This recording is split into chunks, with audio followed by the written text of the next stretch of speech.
adik-adik, apa kabar? Luar biasa, hebat. Tuhan sayang kepadaku. Oh Mama, Ya. kok hari ini semangat sekali sih? Karena aku anak Tuhan yang istimewa. Wah, kita istimewa loh adik-adik di hadapan Tuhan. Kamu? Iya dong. Oh, tepuk tangan dulu dong. Kalau gitu, kita akan menyanyi loh. Anak-anak suruh berdiri nggak? Oh, suruh berdiri dong. Ayo anak-anak, berdiri. Iya, bagus deh. Kita akan menyanyi Ku istimewa. Ku Istimewa. Sambil gerak ya anak-anak.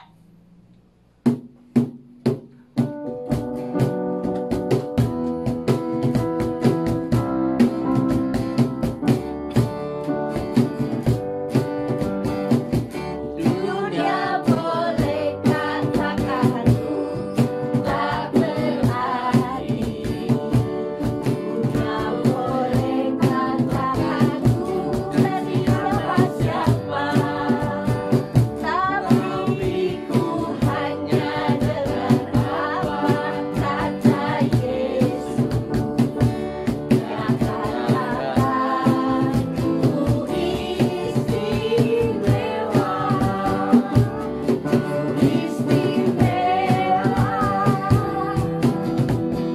Karena aku miliknya, ku istimewa. Berat dari matanya, ku istimewa. Yesus mengasihiku, Dia lahir dalam hatiku dan jadikanku istimewa. Istimewa. Karena aku miliknya, ku istimewa. Dari matanya, ku istimewa. Yesus mengasihiku, Dia lahir dalam hatiku dan jadikanku istimewa. Adik-adik, kita akan berdoa dulu. Yuk, kita telepon Tuhan Yesus dulu yuk. 5, 5, 10. Yuk kita berdoa. Tuhan Yesus, terima kasih. Kami sungguh bersyukur kami dikasihi oleh Tuhan menjadi anak-anak-Mu yang istimewa. Pagi ini Tuhan, kami ingin memuji nama-Mu, ingin mendengarkan firman-Mu. Terangilah hati kami Tuhan dengan Roh-Mu yang kudus, supaya kami dapat mendengarkan firman Tuhan. Terlebih kami dapat memuji nama-Mu dalam suara kami, dalam sikap hidup kami, menjadi anak-anak Tuhan yang istimewa. Terima kasih Tuhan, di dalam nama Tuhan Yesus kami berdoa. Amin. Wow, kita tadi sudah memuji nama Tuhan, kita istimewa. Tapi teman-teman yang lain pasti harus merasakan bahwa kita itu istimewa. Dengan cara apa ya? Kita harus bersaksi sama Tuhan. Bersaksi. Kalau kamu nakal, bersaksi enggak? Enggak. Kalau gitu, kita bersaksi dalam sikap, dalam tutur kata. Mengasihi enggak kamu? Ya mengasihi, Oma. Mengampuni enggak? Ya mengampuni. Itu artinya kita bersaksi. Yuk anak-anak, kita menyanyi bersaksi terus sampai Tuhan datang.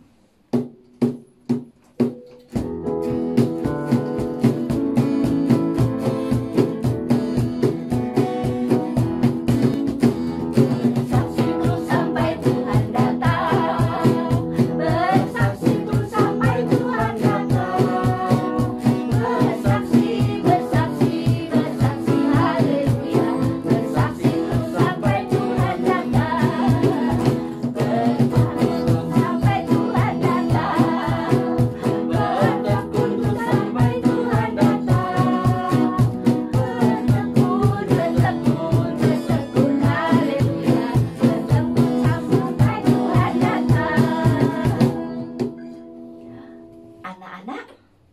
Sudah siap mendengarkan firman Tuhan? Yuk, kita mendengarkan dengan sungguh-sungguh. Pasang telinga, kita kunci mulutnya, supaya kita bersaksi sampai Tuhan datang. Halo, selamat pagi adik-adik. Hari Minggu ini, Bu Rina akan bercerita hari ini. Kisah ini terjadi di kota Gerasa atau dulu namanya kota Gadara, adik-adik. Adik-adik, kota Gadara ini letaknya itu sebelah timur Sungai Yordan, adik-adik. Waktu Yesus kemarin barusan menyeberang Danau Galilea itu, sekarang udah turun dari perahu menuju kota Gadara. Secara singkat ya, kota Gerasa atau Gadara ini itu termasuk kota yang penting, adik-adik. Termasuk kota Dekapolis. Artinya kota-kota 10 kota yang dianggap pemerintah Romawi waktu itu tuh kota yang penting. Maka Tuhan Yesus itu mau berkunjung ke kota Gerasa ini atau Gadara ini. Waktu turun dari perahu, ada orang yang datang menyambut Tuhan Yesus. Tapi orang ini ternyata orang yang kerasukan setan. Wah, rasanya gimana ya orang yang kerasukan setan itu ya? Biasanya kalau orang yang kerasukan setan itu ngomongnya nggak karuan ya. Terus tingkah lakunya juga tidak karuan juga. Kadang lari sana, kadang lari ke sana. Nggak mesti ya. Jadi orang kerasukan setan ini itu disebut legion. Dinamai demikian karena roh jahat itu masuk orang yang kerasukan setan tadi. Nah, orang yang kerasukan setan ini dimasuki roh jahat yang sekitar 6.000 orang. Bayangkan adik-adik kalau orang yang dirasui setan, setannya jumlahnya sekitar ribuan. Itu rasanya bagaimana ya? Mungkin dalam dirinya itu sudah nggak karuan ya, pikirannya sudah nggak bisa berpikir tenang ya. Terus tubuhnya juga nggak dikuasai akal sehat ya. Jadi dia tuh kerasukan setan, setannya aja jumlahnya ribuan, makanya dia lari ke sana, lari ke sini, nggak karuan, ngomongnya sudah meracau ya, ngomongnya juga sudah nggak bisa istilahnya nggak bisa orang tuh tahu apa artinya ya. Nah, orang kerasukan setan ini yang dari Gerasa atau Gadara ini itu tahu kalau ada orang datang, yaitu Yesus tadi. Dia lalu menemui Yesus. Yesus ngomong sama orang yang kerasukan setan tadi. Hai, orang jahat, keluar dari orang ini. Jadi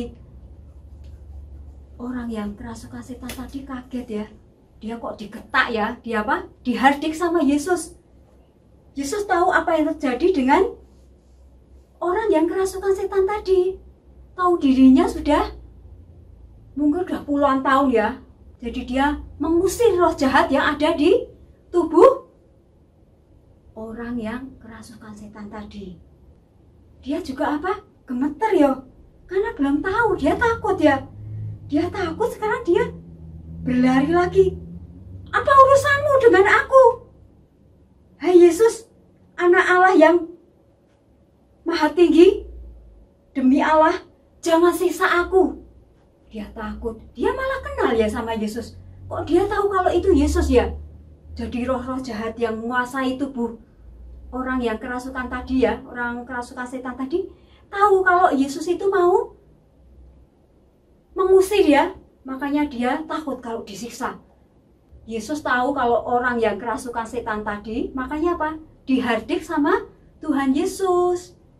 Jadi orang yang kerasukan setan tadi juga takut kalau dia disiksa lagi ya sama Tuhan Yesus ya. Makanya dia juga ngomong kalau dia tuh takut sama Tuhan Yesus juga. Tuhan Yesus selalu apa? Mindahkan setan-setan atau roh jahat yang ada tubuh orang yang kerasukan tadi ke babi-babi, adik-adik. Waktu itu daerah Gerasa itu sebelahnya itu ada sebuah seperti apa, kampung ya, seperti kampung, tapi kampung bukan kampung penduduk orang Yahudi. Biasanya kalau orang Yahudi itu tidak memelihara babi. Ini kebetulan kampung itu non Yahudi ya, jadi ada ribuan babi ya mungkin ya di situ ya, ratusan bukan mungkin ribuan, itu dipelihara sama penduduk itu ya. Sama Yesus itu, roh jahat tadi, setan-setan yang ada dalam tubuh itu dipindahkan ke babi-babi yang sedang berkeliaran itu di kampung yang sebelahnya itu. Wah, babi itu akhirnya apa? Kerasukan setan yang dari tubuh orang yang kerasukan roh jahat tadi. Akhirnya babi-babi tadi apa? Mati, adik-adik. Pemilik babi tadi juga merasa apa? Jengkel ya. Pastinya merasa jengkel karena apa? Bahwa babi-babiku kok dia apa? Dirusak atau dimatikan atau dibunuh ya secara mendadak ya. Padahal dia kan mungkin penghidupannya dari memelihara babi itu. Makanya orang yang pemilik babi itu merasa apa? Dia mau mengusir Tuhan Yesus ya. Tuhan Yesus dari daerah itu ya. Tapi Tuhan Yesus mau pergi.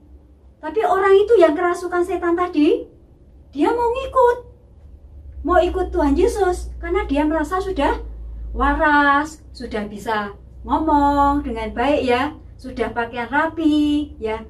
Dia tuh mau mengikuti Tuhan Yesus sama murid-muridnya yang lain ya Tuhan. Tapi apa? Tuhan Yesus menolak ya, supaya apa?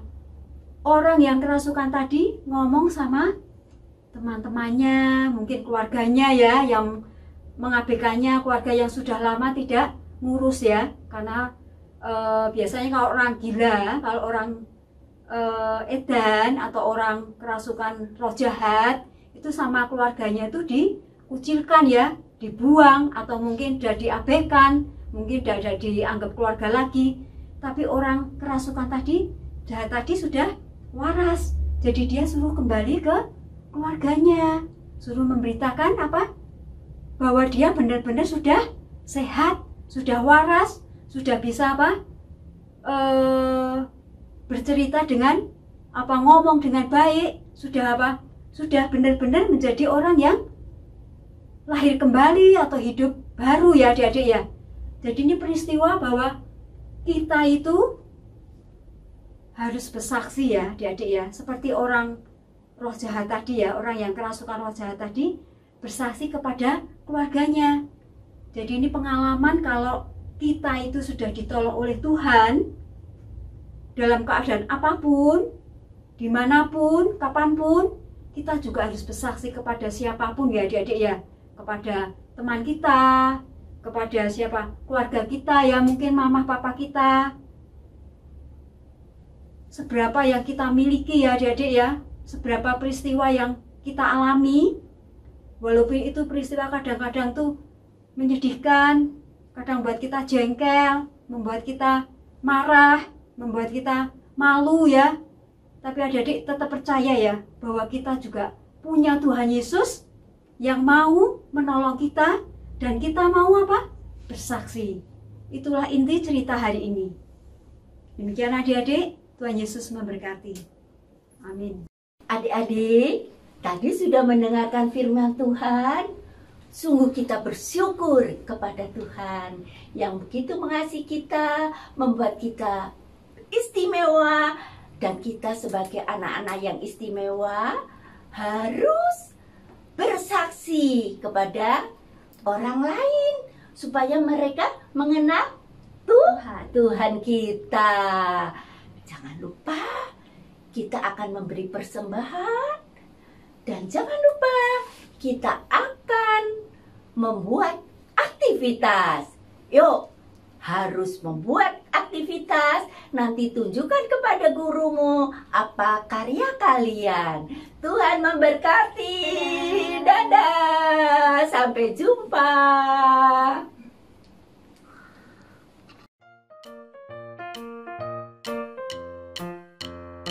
Halo adik-adik, kita jumpa lagi di sesi aktivitas minggu kali ini, ditemani dengan beruang coklat. Pertama-tama kita siapkan bahannya, yaitu 1 lembar kertas, gunting, lem, alat tulis bisa pakai spidol, bunga-bunga, dan 2 utas tali, warnanya bebas ya. Pertama-tama kita akan menggambar pola di atas kertas. Polanya seperti ini. Bentuknya zigzag, zigzag sampai ujung kertas ya. Nah, ini polanya yang sudah jadi. Lalu, berikutnya kita ambil gunting, kita akan potong sesuai dengan pola yang sudah kita gambar. Hati-hati ya motongnya, awas jangan sampai kena jari kita.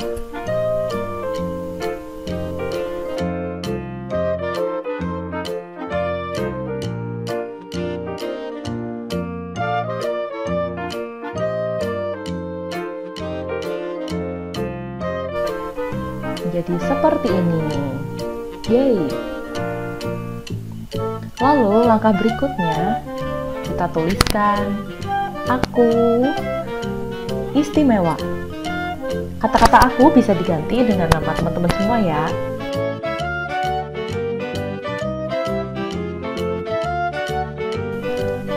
Seperti ini.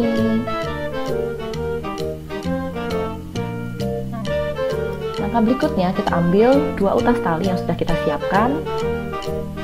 Lalu kita akan tempelkan di masing-masing ujung dari pola kertas yang sudah kita hias. Pasang talinya di sisi bagian belakang ya.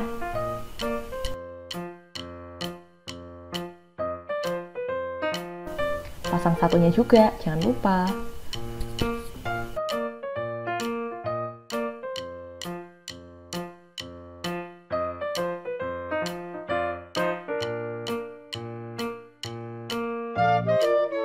Langkah berikutnya, kita ambil hiasan yang sudah kita siapkan. Di sini kakak pakai bunga yang kakak ambil dari taman untuk menghias mahkota yang akan kita buat. Adik-adik bisa pakai apapun. Kalau yang suka menggambar bisa digambar. Kalau yang punya hiasan apapun bisa ditempel di bagian atasnya sesuai dengan kreativitas masing-masing.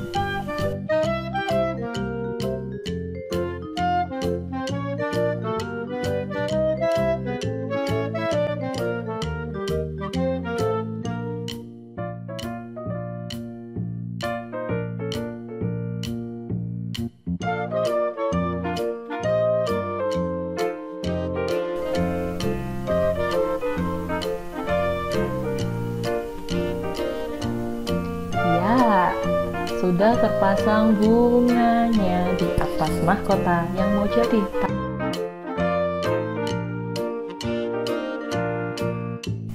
Jadi, fungsinya tali tadi untuk membuat mahkotanya bisa disesuaikan dengan lingkar kepala kita. Jadi tinggal diikat, lalu dipasangkan.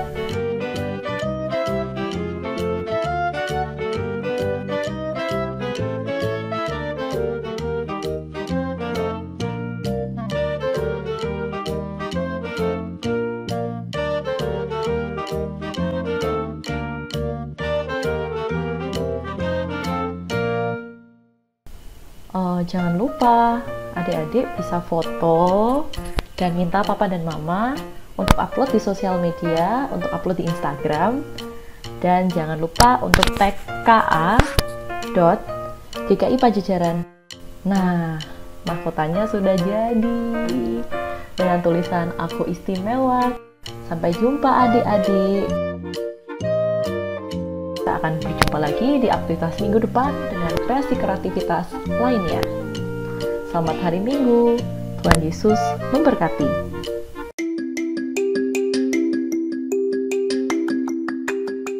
Adik-adik, yuk kita berikan persembahan buat Tuhan. Kalian bisa memasukkan persembahan ke kotak yang ada di dekat kantor gereja, atau persembahan kalian juga bisa ditransfer ke rekening gereja. Oh iya, sekarang kalian juga bisa transfer persembahan lewat handphone dengan scan QR Code gereja. Persembahan ini bisa dilakukan dengan dompet elektronik seperti GoPay, OVO, Dana, ShopeePay, dan yang lain-lainnya. Jangan lupa minta tolong papa dan mama untuk memberikan persembahan kalian dengan cara-cara tadi ya. Tuhan Yesus memberkati.